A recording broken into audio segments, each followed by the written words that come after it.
e adulta.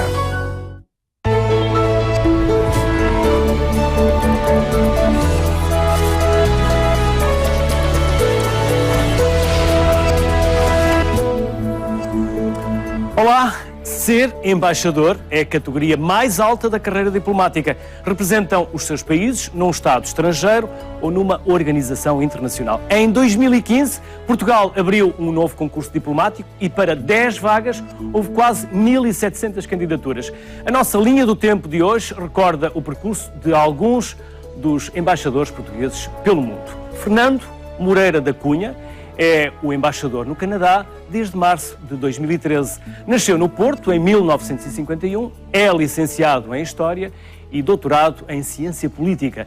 Desde que se dedicou à diplomacia, já foi embaixador no Irão e na Argélia e cônsul-geral em Caracas, na Venezuela. Marrocos tem Rita Ferro como embaixadora de Portugal. A diplomata entrou na carreira em 1978, foi cônsul-geral em Madrid e estreou-se como embaixadora em 2007, na Tunísia.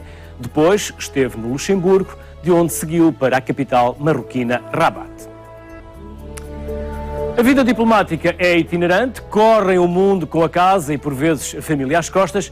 Queremos perceber melhor as características desta profissão, vantagens e desvantagens. Para isso, convidei Tsipora Rimon, embaixadora de Israel, Jean-François Blarel, embaixador de França, e José Marcos Barrica, embaixador de Angola. Aos três, bem-vindos. É uma honra poder recebê-los e receber três ilustres representantes dos seus países aqui em Portugal. Por isso, mais uma vez, bem-vindos à sociedade civil. Se me vão permitir, vou começar pela senhora embaixadora.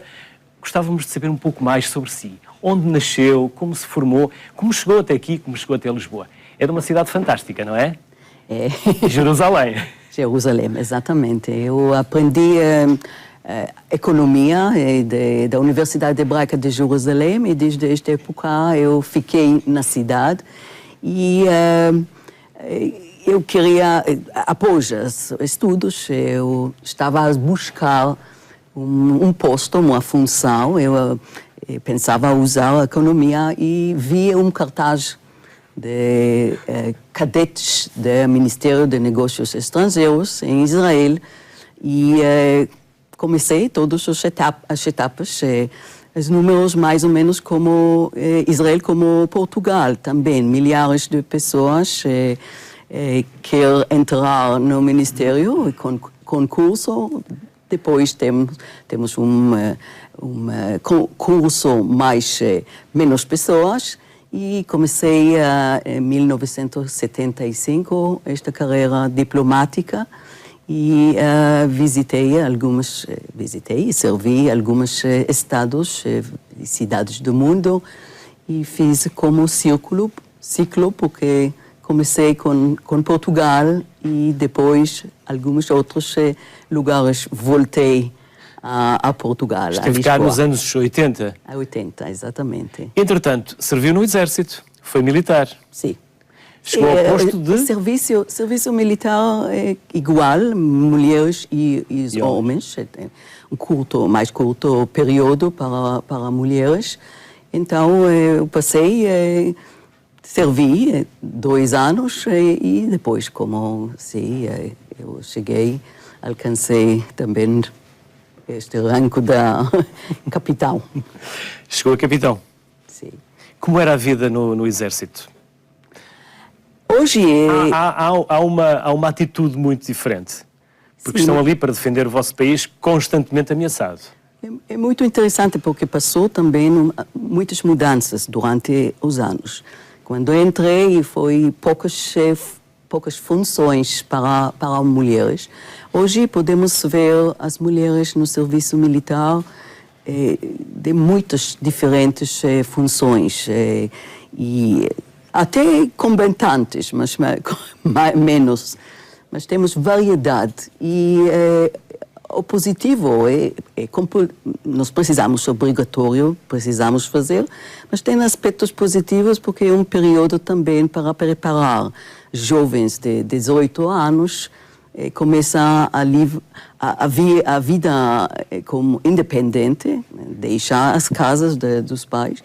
Então, é uma possibilidade também, aspectos positivos, aprender conhecer melhor a sociedade e chega mais maduros para os estudos nas universidades, por exemplo. Então, estes aspectos, sim, temos ameaças, a geopolítica na região, o Médio Oriente é muito conhecida, mas é parte da população, contribuir, fazer parte e também preparar para as vidas, porque depois, homens e as mulheres também, e quando entra da vida civil, temos já as preparações, é mais fácil para estudar, para aprender outras coisas e começar a vida. Senhora Embaixadora, licenciada em Economia, Senhor Embaixador, licenciado em História. Sim. A França faz parte da nossa história. Estes últimos séculos, França esteve sempre no epicentro da história europeia e não só. Foi isso que o apaixonou pela história? A história também de França? Sim, evidentemente, mas também na história do mundo. Nasci em Lille, no norte de França, e comecei os meus estudos universitários em Lille, com a licencia de História. Depois fui para Paris para continuar com estudos de ciências políticas e passei o difícil concurso da Escola Nacional de Administração.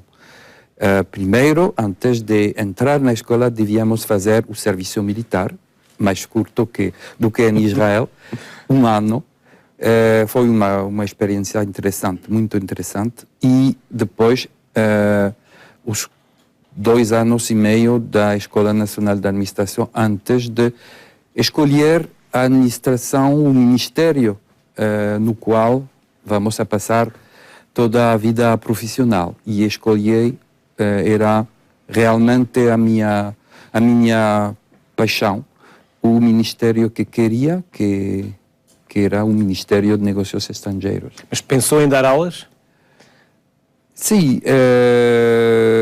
acho que se a vida se repete, escolheria o mesmo ministério e a mesma vida.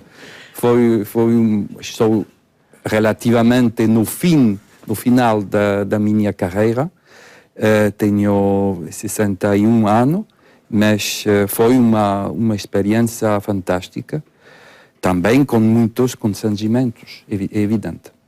Senhor Embaixador, tal como França, Angola também é um país extremamente importante para Portugal, não só pelos laços que nos unem, pela irmandade que nós nunca iremos perder, mas, acima de tudo, também pelo país fantástico que é e pela forma como tem de acolher os portugueses, tal como aconteceu com França.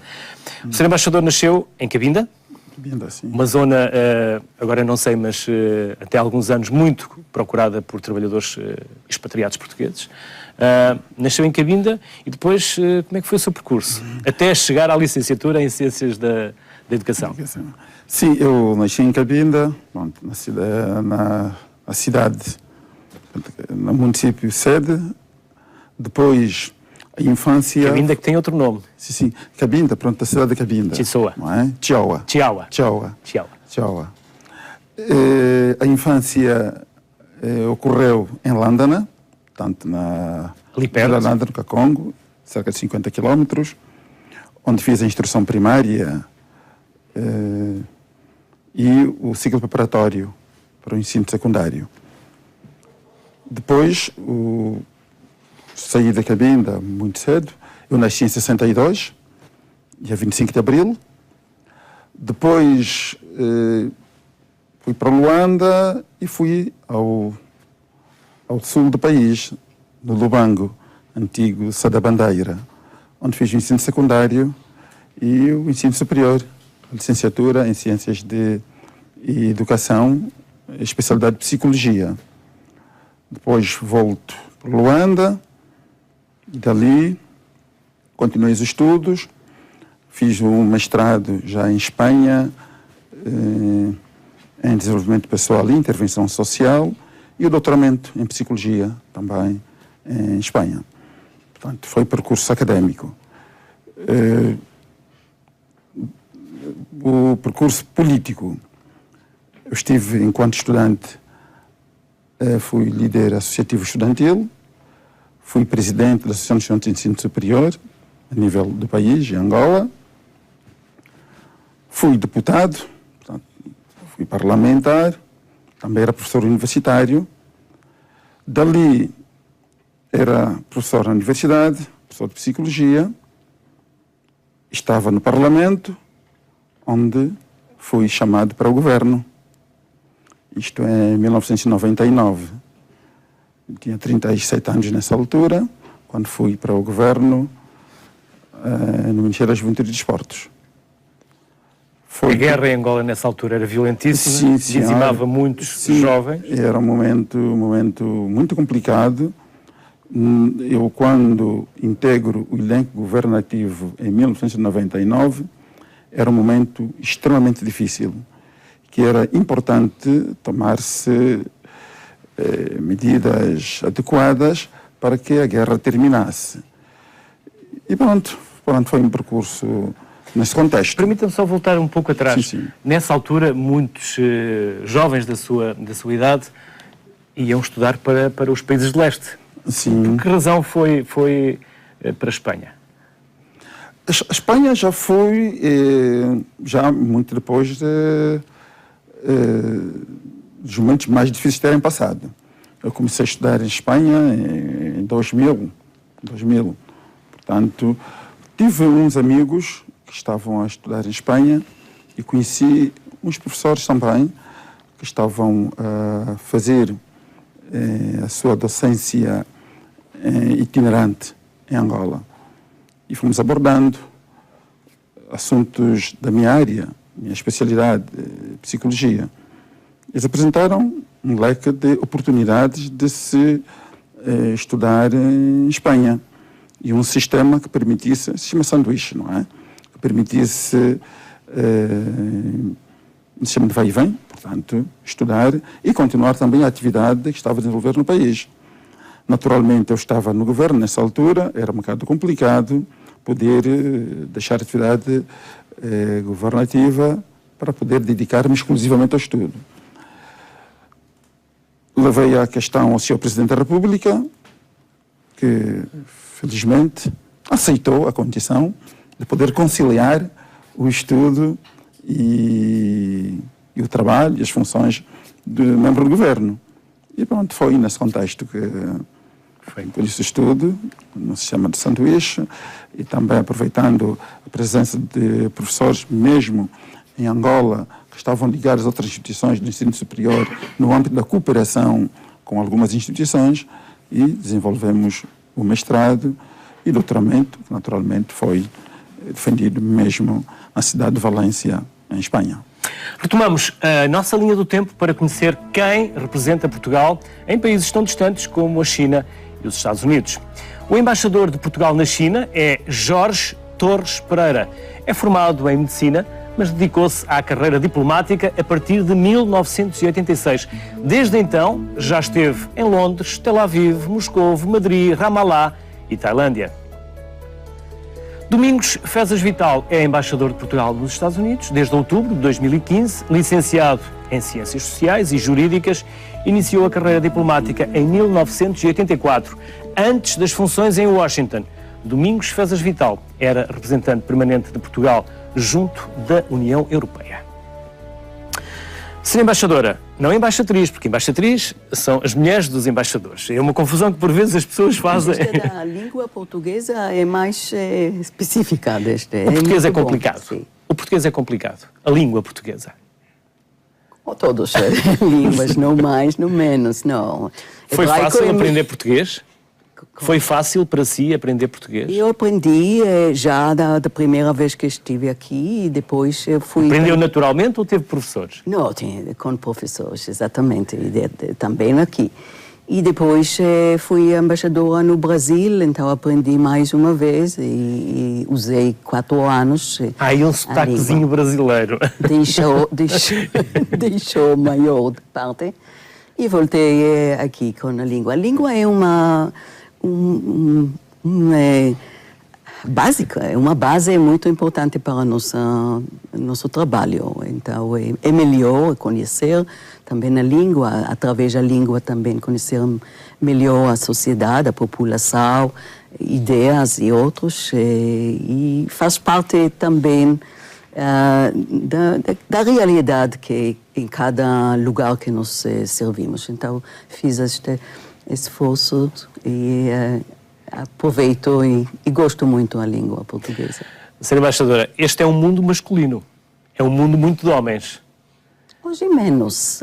Há cada vez mais mulheres na diplomacia? Sim, eu vejo este outro. Aliás, aqui em Portugal é um fenômeno. O número de embaixadoras alcançou ultimamente até 23 embaixadoras. Eu nunca vi na minha carreira diplomática em outros lugares. Então, parabéns, este mostra.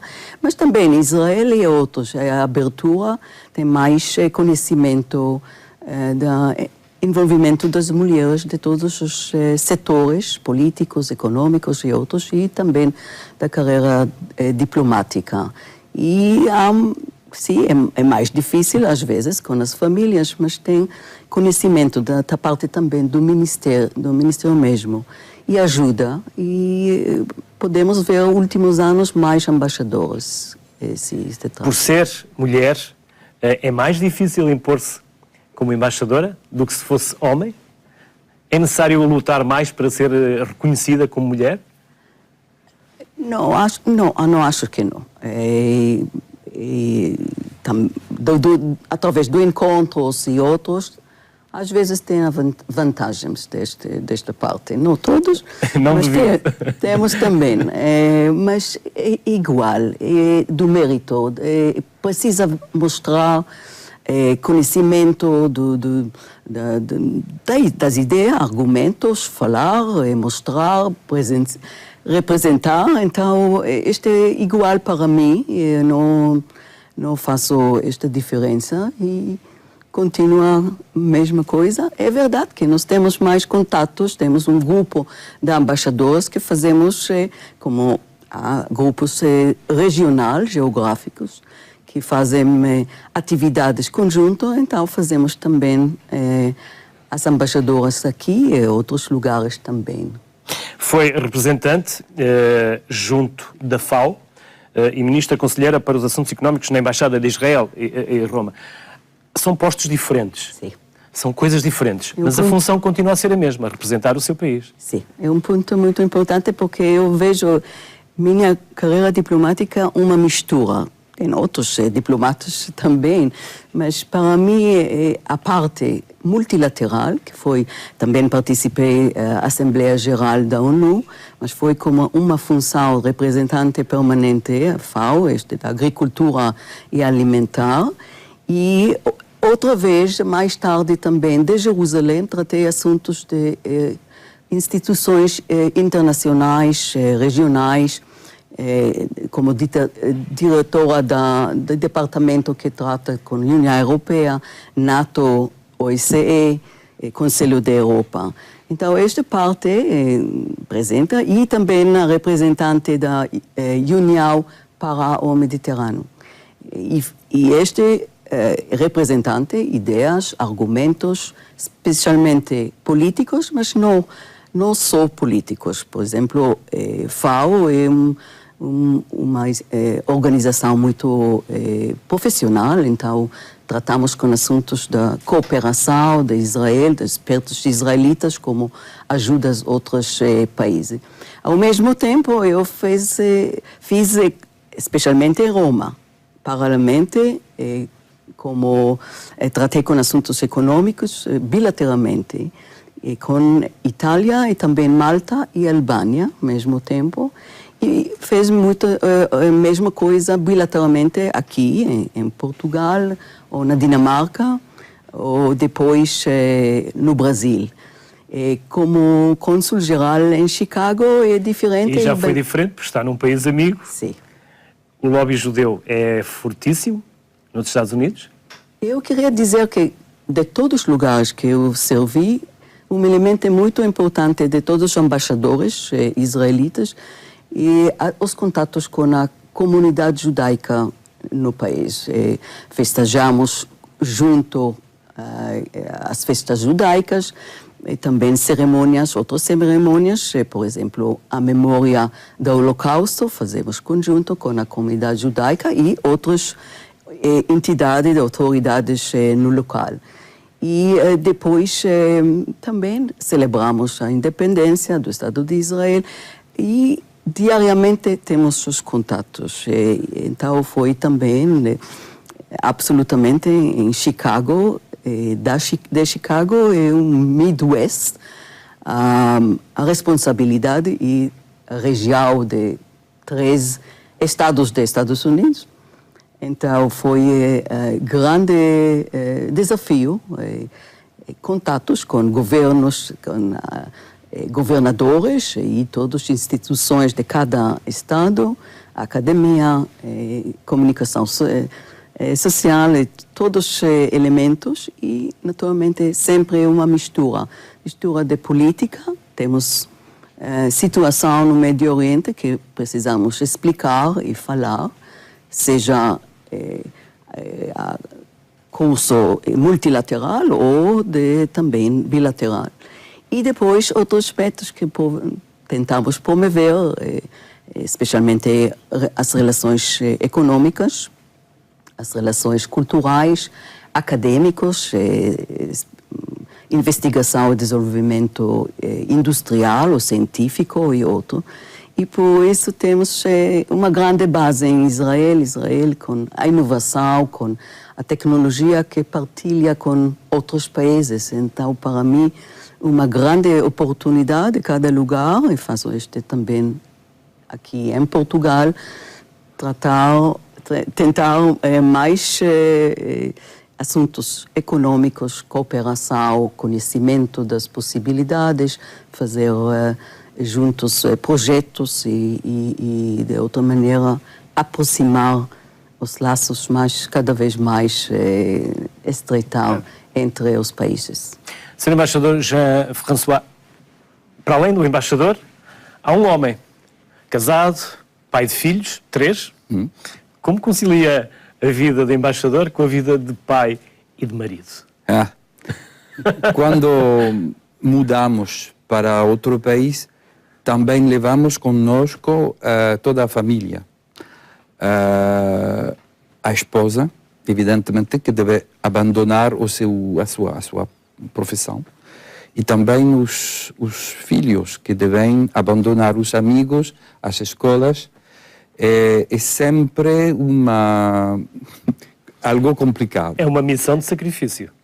Sim, acho que para a família é um sacrifício.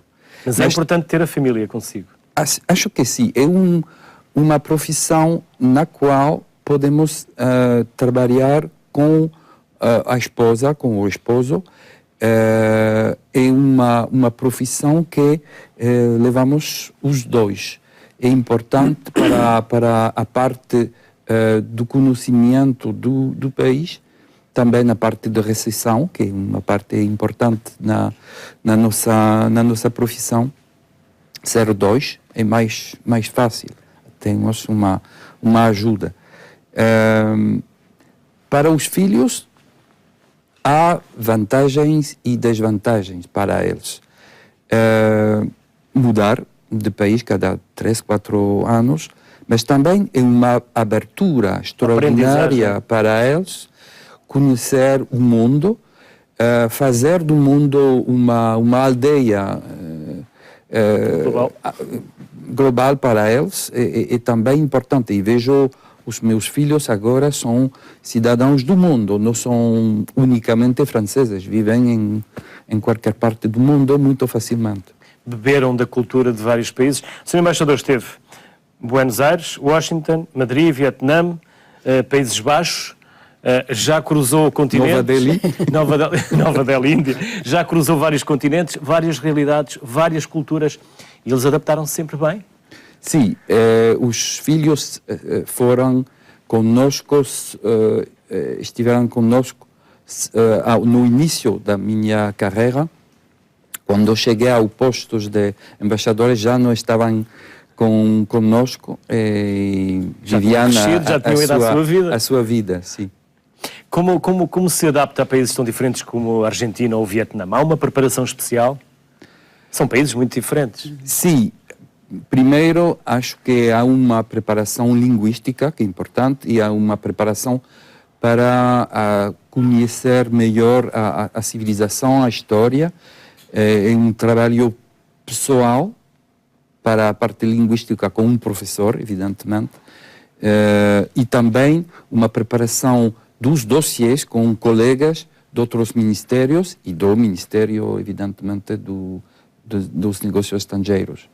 Há toda uma preparação e quando um embaixador de França chega num novo país, deve preparar um plano de ação para determinar todos os eixos da sua futura ação.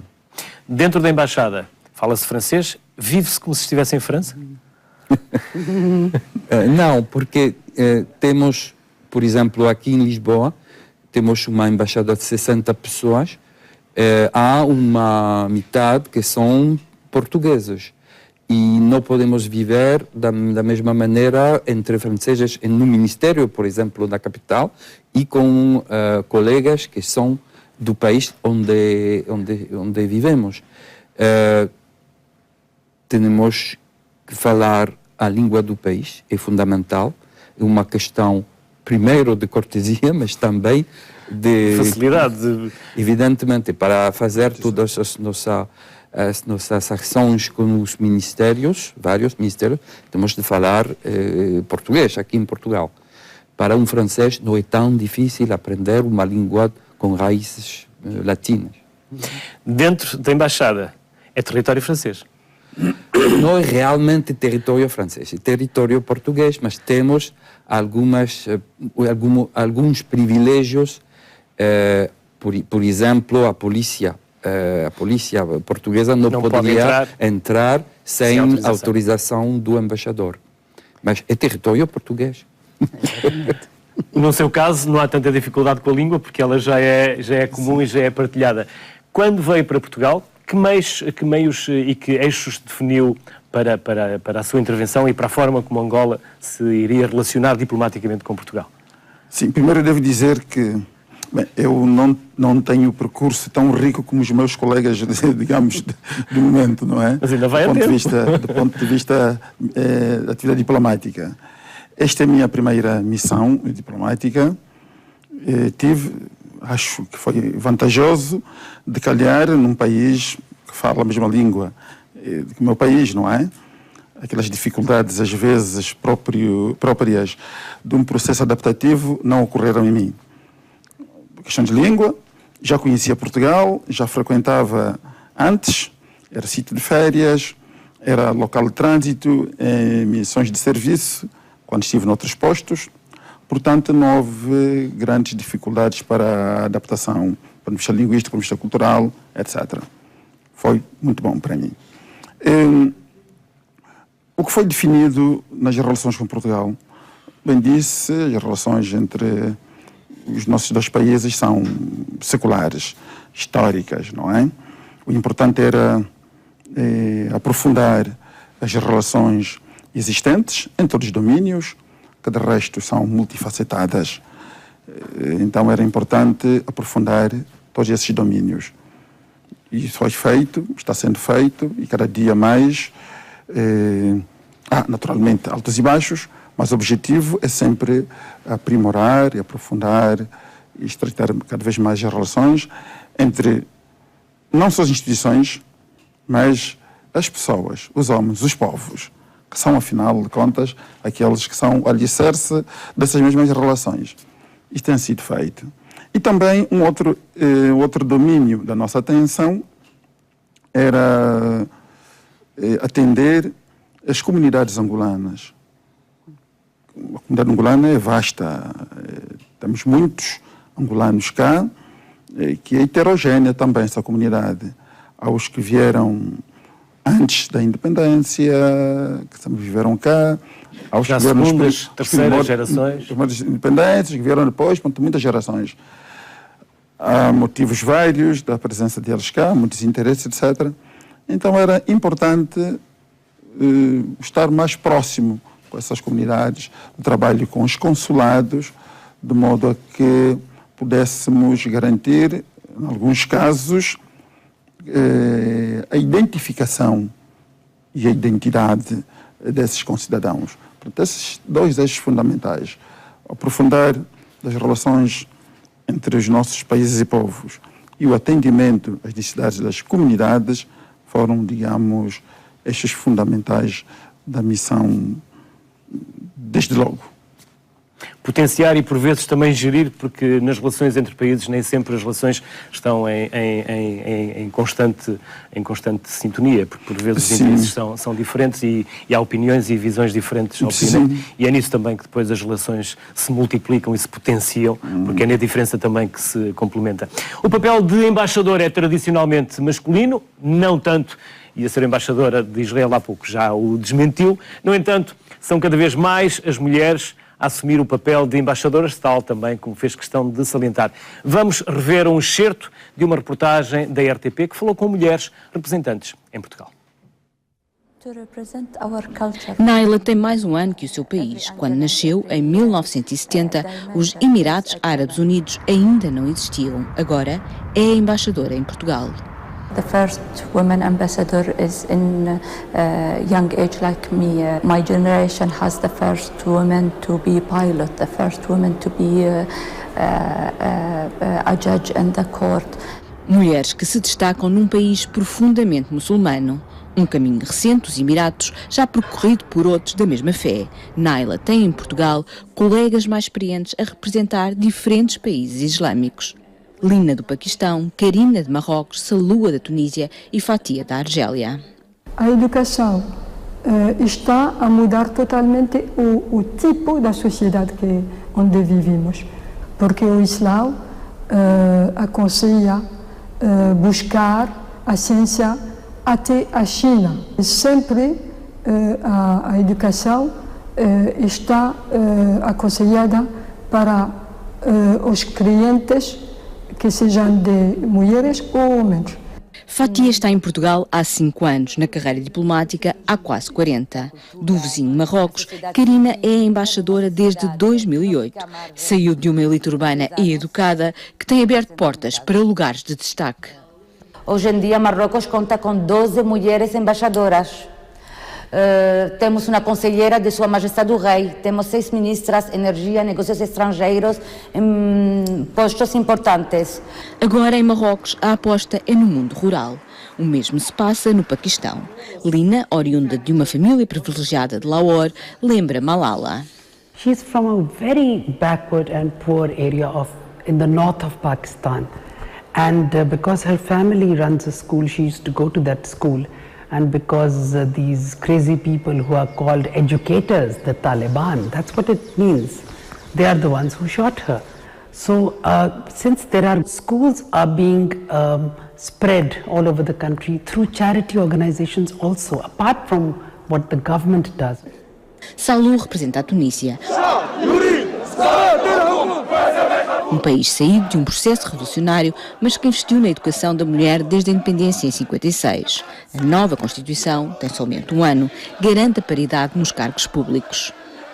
Après les élections législatives qu'on a eues dernièrement, au mois d'octobre dernier, et on a constitué une assemblée, donc et les députés femmes et hommes sont pratiquement à nombre égal.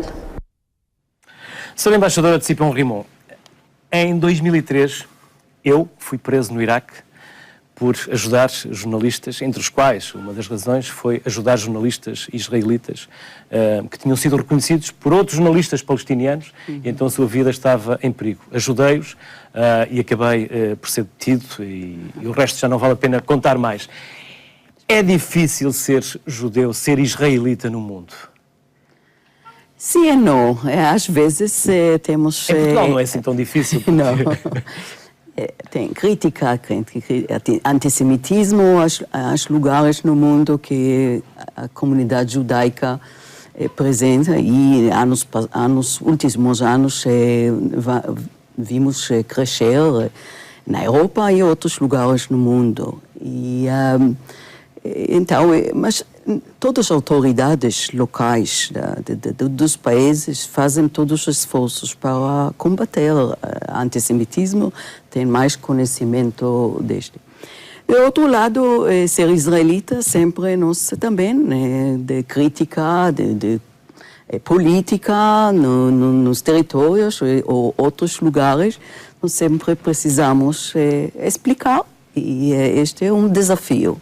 São um país cravado à volta de inimigos? Sim, não chamo hoje, não podemos chamar... Já não são tão inimigos. Porque tivemos já acordos de paz com muitos importantes países. Tiveram sempre que lutar para sobreviver. Sim, mas com Egito e com Jordânia.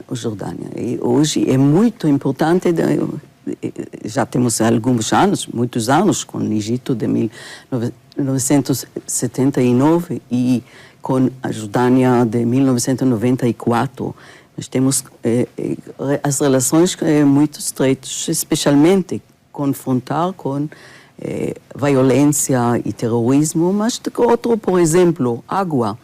A escassez de água na região do Médio Oriente é muito famoso em Israel. Eu nasci dentro sempre o problema da escassez. Falta água, precisamos poupar. Mas foram conquistando ao deserto com essa pouca água que tinham. Últimos anos, através avançadas tecnologias, temos hoje série de instalações de dessalinização e temos água fantástica da quantidade. Usamos também, através de tecnologias, águas reciclagem, águas de esgotos para uso agrícola.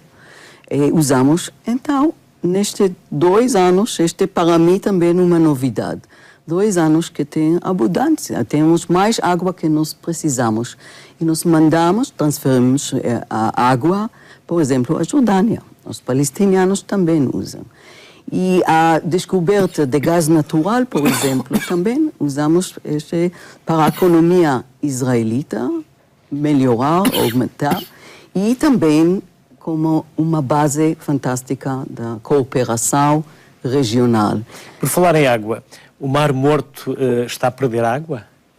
Quase morto. Está quase morto. Está mesmo a ficar morto. Mas é verdade, é muito interessante ultimamente. A iniciativa existe já há alguns anos, mas com cooperação. A Jordânia tem grande interesse, mas também Israel, para construir um canal dentro do Mar Vermelho e Mar Morto. É um projeto enorme e nós sozinhos fazemos exatamente, mas tem muitas pesquisas agora para ver também os efeitos, impacto sobre o meio ambiente, mas a ideia é exatamente usar. Já começamos este projeto de dessalinização na Aqaba, Jordânia. Mar Morto, 33% da água é sal. Exatamente, usa o resto deste processo da dessalinização para devolver sal ao Mar Morto e com o canal que vai haver mais água ao Mar Morto. E é uma cooperação enorme que nós... Nestes dias tivemos um encontro na região e vamos continuar nos próximos anos. Então, a escassez de água é uma coisa, mas com avanços, tecnologias, hoje é possível ajudar os vizinhos, mas também outros países, porque hoje a escassez de água com mudanças climáticas também será muito importante para todos os países. Sr. Embaixador, França é um país importante para os portugueses, porque os acolheu, porque lhes deu uma vida, porque lhes deu futuro, mas também é importante para a economia portuguesa.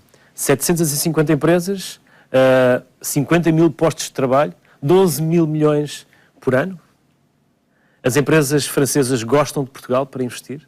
Sim, primeiro queria lembrar que os portugueses que chegaram à França nos anos 60 e 70, ajudaram também muito a economia francesa.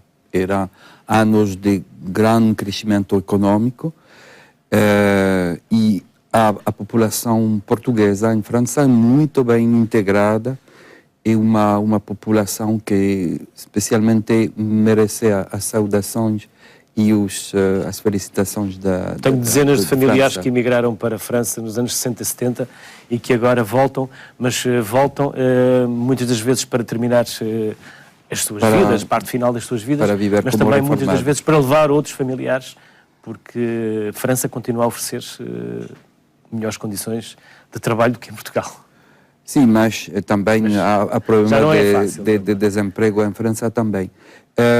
Para a parte de acolhimento de parte de Portugal às empresas e também à população francesa, porque vemos agora muitos franceses a chegar a Portugal. Sim, somos o terceiro investidor em Portugal. Portugal oferece muitas vantagens para as empresas francesas. Tais como mão de obra barata, especializada, Não, uma geração muito bem formada. Diria que o custo da mão de obra não é tão importante nos custos de uma empresa. E a fiscalidade? A fiscalidade é mais para os reformados franceses que vêm para Eu digo para a fiscalidade para as empresas. Mas é verdade que Portugal oferece uma mão de obra muito qualificada, pessoas que falam bem as línguas estrangeiras, sobretudo o inglês, mas também o francês. É uma grande vantagem. Infraestruturas faz parte de Portugal, evidentemente, da zona euro e também uma vantagem em comparação com outros países. A língua francesa já não tem a importância que tinha outrora. Não. Antigamente, francês era a segunda língua, agora é o inglês. Eu ainda sou do tempo em que o francês era a segunda língua, mas depois deixamos de falar francês e vamos esquecendo do próprio francês. Sim, mas vemos agora que os jovens portugueses dão-se conta que precisam de uma segunda língua estrangeira e vemos um progresso do francês como segunda língua estrangeira aprendida nas escolas portuguesas. E isso é uma consequência direta, acho, da importância crescente da economia, das empresas francesas aqui e também da influência dos franceses no imobiliário, no turismo, e isso ajuda a essa renascença da língua francesa aqui em Portugal. E há também cada vez mais franceses a virem passar as suas reformas e a vivê-las em Portugal? Sim, exatamente. Clima, a serenidade, a paz, a segurança. Exatamente. É um país seguro, um país com uma boa qualidade de vida e sobretudo, diria, pessoas muito acolhedoras. É uma vantagem frequentemente citada pelos franceses, e é verdade. Sr. Embaixador, em 1999, José Eduardo dos Santos fez um discurso que, para mim, porque assisti presencialmente a 5, 6 metros do presidente angolano, um discurso que marcou aquilo que iria acontecer em Angola, em que uma das partes teria que vencer a outra, em que teria que ser necessário fazer a guerra para se alcançar a paz. Todos nós achámos demasiado perigoso aquele discurso. Mais tarde todos nós percebemos que José Eduardo dos Santos tinha razão, uma das partes tinha que vencer a outra, por isso é que ele é o arquiteto da paz. 40 anos depois de guerra, 10, 15 anos depois de paz, como é Angola atualmente? Primeiro convém explicar que isto de fazer a guerra para acabar com a guerra, para conquistar a paz, era guerra em todos os sentidos, não é só... E tudo tem que ser compreendido sim, à luz sim. do tempo e no seu contexto. Exatamente. A guerra com as armas na mão, mas também uma guerra no sentido de desenvolvimento. Temos que fazer luta nas escolas, nas fábricas, nos campos, no sentido de estudar e produzir. Por isso Sabe que passei muito tempo no Sim. Planalto Central em combate ao lado das tropas angolanas e a guerra em Angola era de todas a mais fratricida. Sim, sim, Nessa uma altura havia guerras mediáticas como a Chechênia, como a Jugoslávia, e Angola era uma mortandade. Sim, foi Aquela guerra foi de uma violência que poucas pessoas conseguem perceber fora de Angola. Sim, foi a guerrilha que tivemos, penso que foi a mais vil à escala mundial, mais atroz. E 40 anos depois, como é que a sociedade angolana se reconciliou? 40 anos, contando com a guerra colonial, como se conciliaram e como seguiram em frente? Sim, felizmente é um Não há trabalho... muitos casos no mundo. Sim, é um como caso, diria, singular. A forma como, primeiro, a guerra terminou, o entendimento entre os angolanos, que ultrapassaram suas diferenças, as causas que sustentavam o conflito armado, conversou-se e partiu-se para uma nova etapa. 14 anos depois da conquista da paz, há sinais visíveis e indesmentíveis Mas também há muito para fazer. Da reconciliação entre os angolanos, da construção de uma sociedade melhor. Claro que há muita coisa para fazer, porque perdeu-se muito tempo e muita coisa está sendo feita hoje, deveria ter sido feita anteontem. É nesta multiplicidade de assuntos a tratar para que o país possa finalmente seguir o rumo de progresso que precisamos também de marchar com muita prudência. Costuma-se dizer devagar porque tem pressa. Temos pressa, de facto, mas temos que ser prudentes. Mas a pressa também nos faz perder demasiado tempo. E destruir conquistas às vezes alcançadas. De tal maneira que todos os passos estão a ser dados com muita prudência, bem medidos, para que a pressa, como disse, não possa destruir aquilo que se conquistou com muito sacrifício. O Sr. Embaixador é de Cabinda. Sim. Sabe que eu fui expulso de Cabinda por andar na floresta do Mayombe com as FLECs, com a FLEC FAC e com a FLEC renovada, na altura quando tinham raptado... Mas foi detido, não? Pelas forças da FLEC? Sim, eles levaram pela floresta do Mayombe e percebi que a floresta do Mayombe é das coisas mais bonitas que eu conheci. Milhares de sons, uma floresta lindíssima, muito fechada e com os cabindas que sabem também reconhecer a importância dos laços que existem entre Portugal e o enclave de Cabinda. Mas perguntava-lhe como é Cabinda agora? Já não há resistência, não há guerrilha? Cabinda apresenta neste momento melhores condições de vida para os seus habitantes? Há um desenvolvimento, digamos, que se pretende em todo o país. De Cabinda ao Cunene, portanto, há esse trabalho, de modo a que todo aquele passado que estigmatizou as pessoas possa ser ultrapassado com sinais concretos. Naturalmente, como disse, ainda temos muita coisa para fazer, ainda temos dificuldades para se levar avante programas e projetos bem gizados, mas que carecem de implementação, porque ou faltam os recursos humanos adequados para que os projetos sejam levados avante, ou porque faltam meios financeiros, técnicos e tecnológicos, de tal maneira que precisamos de repensar, em alguns casos, para que os programas e projetos sejam gizados à medida das capacidades de realização. Cabinda tem potencialidades importantes do ponto de vista econômico e social e humano que podem ser despolitados para que a província se desenvolva. Quem fala de Cabinda falará de uma outra província qualquer do país, mas precisamos, de facto, de compenetrarmos nesse objetivo e levar com que as pessoas participem, todos eles. Cabinda é claramente uma das zonas mais bonitas de Angola e não lhe digo isto para ser simpático consigo, porque é Cabinda, mas Luanda tem muita beleza, sem dúvida, mas a maior parte da beleza de Angola está exatamente fora da capital, fora daquele buliço, mas na paz e na serenidade que os angolanos também conseguem demonstrar em tantas fases da sua vida.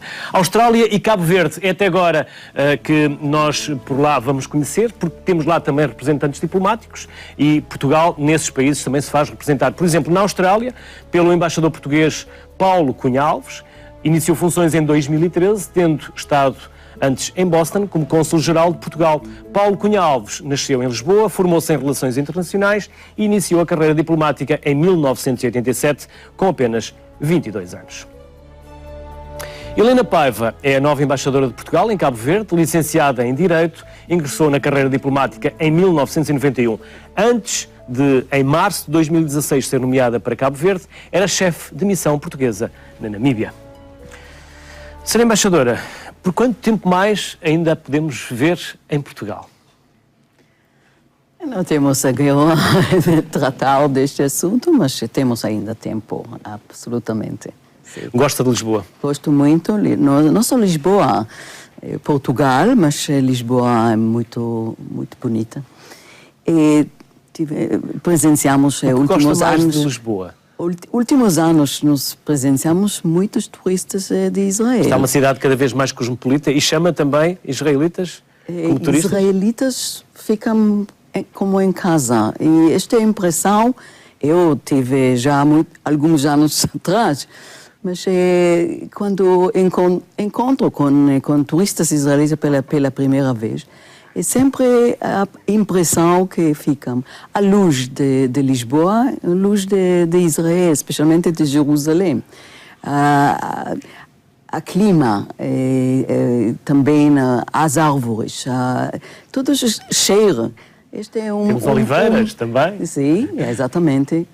Oliveiras e todos os outros. É um país mediterrâneo, não tem mediterrâneo, mas também, exatamente. E factos religiosos também que nos aproximam na história dos dois países. Este é exatamente um elemento que é muito importante também para turistas israelitas. Visitar, ver a presença judaica de alguns séculos atrás, e conhecer melhor as cidades e a paisagem é fantástica. Então... A mim não precisa de me convencer a visitar Jerusalém, porque é uma das cidades que um dia irei visitar certamente, mas para quem conhece pouco da realidade do seu país, e nomeadamente da sua cidade, como é Jerusalém? Agradeço pela esta pergunta, porque com o número de turistas israelitas, eu sempre disse que meu mandato, eu queria encorajar cada vez mais portugueses a visitar. Jerusalém, em primeiro lugar, é uma cidade de todos religiosos. Então é uma grande oportunidade de visitar a história de séculos atrás e visitar. Tem uma atmosfera mágica na cidade. Também usam, também da parte ocidental da cidade, a Pedra de Jerusalém e a beleza de Jerusalém, mas é fantástica. Ao mesmo tempo, eu queria também chamar a atenção a outras cidades, Tel Aviv, hoje, cidade... Mas permita-me que lhe pergunte, é seguro? Porque, por vezes, as imagens que nós vemos generalizam uma coisa que nem sempre acontece. Hoje pode caminhar todos os lugares com atenção, de vez em quando temos atenção, mas, sabe, hoje no mundo inteiro presenciamos outras situações. Mas, geralmente, também os visitantes em Jerusalém ou outras cidades dizem que pensavam diferentemente de acordo da televisão, da imagem que podem ver nos jornais, na televisão, mas é bastante calma. Dizem que os serviços secretos de Israel são os mais eficientes do mundo. Têm também uma missão: proteger os seus cidadãos pelo mundo? Naturalmente, todos os esforços, não são segredos, todas as entidades de segurança. Nós trabalhamos muito para melhorar e haver resoluções ou soluções de problemas de segurança, e depois partilhamos em muitas conferências, tem visitas de delegações individuais a Israel específicas para aprender.